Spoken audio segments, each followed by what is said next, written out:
Hello everyone, स्वागत है आप सभी का यूट्यूब मॉम चैनल पे।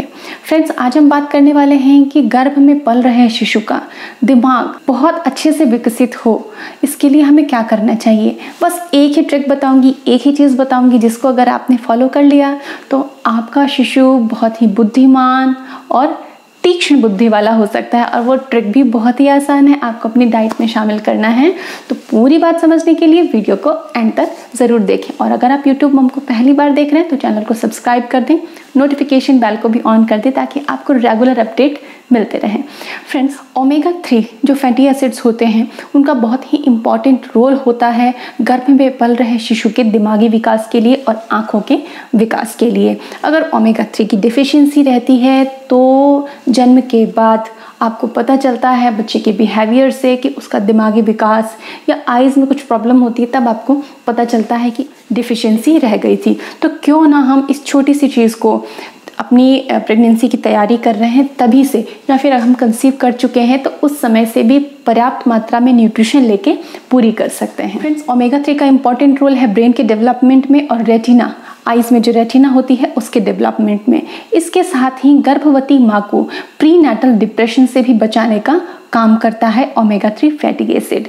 इसके अलावा आपकी गर्भावस्था पूरी तरह से सुरक्षित हो, इसके लिए भी ओमेगा 3 का बहुत ही इम्पॉर्टेंट रोल है। फुल टर्म प्रेगनेंसी हो उसके लिए आपको ओमेगा 3 का सेवन करना बहुत ही ज़रूरी हो जाता है। तो अब हम जानेंगे कि हमें कितनी मात्रा ओमेगा 3 की लेनी चाहिए। फ्रेंड्स, 650 mg की एक संतुलित मात्रा एक महिला को लेनी चाहिए। लेकिन आप प्रेग्नेंट हैं और फॉलोअप रेगुलर ले रहे हैं तो आप अपने टेस्ट जरूर करा लें, क्योंकि हर महिला का शरीर अलग होता है, सबकी ज़रूरतें, न्यूट्रिशनल नीड्स सबकी डिफरेंट होती हैं। तो आपकी कंडीशन के अकॉर्डिंग आपको हो सकता है थोड़ी ज़्यादा ज़रूरत हो सकता है थोड़ी कम ज़रूरत हो। तो आप अपनी कंडीशन के अकॉर्डिंग इसको सप्लीमेंट के तौर पे अपने डॉक्टर से ले सकते हैं। लेकिन आज यहाँ जो हम बात करने वाले हैं वो डिफरेंट है, वो आप सभी आसानी से कर सकती हैं। आपको करना क्या है, आपको बस एक ही चीज़ को अपनी डाइट में शामिल करना है और वो है अखरोट, वॉलनट। फ्रेंड्स, कहा जाता है कि अगर हम अपनी डाइट को दवा की तरह लें, सही तरीके से संयमित तरीके से लें तो हमें जीवन भर दवा की ज़रूरत नहीं पड़ती है।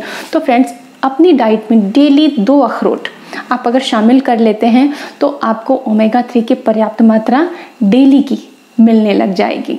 अब इसे कब से लेना चाहिए? तो फ्रेंड्स, अर्ली प्रेगनेंसी में अगर आप उसे ले पा रहे हैं तो आप 1 अखरोट से स्टार्ट करें सेवन करना। और अगर आप अखरोट को रात को भिगो देते हैं और सुबह के समय खाते हैं तो ये बहुत ही अच्छा तरीका होगा और डाइजेस्ट करने में भी बहुत इजी हो जाएगा। इसके अलावा जो नॉन वेजिटेरियन हैं या जिनके पास सी फूड की अवेलेबिलिटी है वो हफ्ते में 1 बार फिश कंज्यूम कर सकते हैं, सी फूड कंज्यूम कर सकते हैं, 1 या 2 बार कंज्यूम कर सकते हैं। लेकिन अगर आप इन चीज़ों को कंज्यूम कर रहे हैं तो ध्यान रखें मर्करी पोल्यूशन से बच के ही इन चीज़ों को यूज़ करें। और अर्ली प्रेगनेंसी में आपको इन फिश को और सी फूड को यूज़ नहीं करना है। 3 महीने पास हो जाएं उसके बाद आप यूज़ कर सकते हैं। लेकिन वॉलनट को, अखरोट को आप अपने डेली रूटीन में शुरू से, प्रेगनेंसी से पहले से अर्ली प्रेगनेंसी में आराम से यूज़ कर सकते हैं। लेकिन मात्रा थोड़ी थोड़ी बढ़ाएं और आप 20 ग्राम अखरोट मैक्सिमम क्वांटिटी एक दिन की कंज्यूम कर सकते हैं और इसके कहीं से कहीं तक कोई साइड इफेक्ट नहीं है आपकी प्रेगनेंसी पे। तो फ्रेंड्स, ओमेगा 3 का इतना इंपॉर्टेंट रोल है, आप इसे फॉलो करें और इसका पूरा लाभ उठाएं और इसी तरह बने रहिएगा, जुड़े रहिएगा यूट्यूब मॉम के साथ। जल्दी मिलेंगे नए विषय के साथ। आप अपना ख्याल रखें। Take care, bye bye.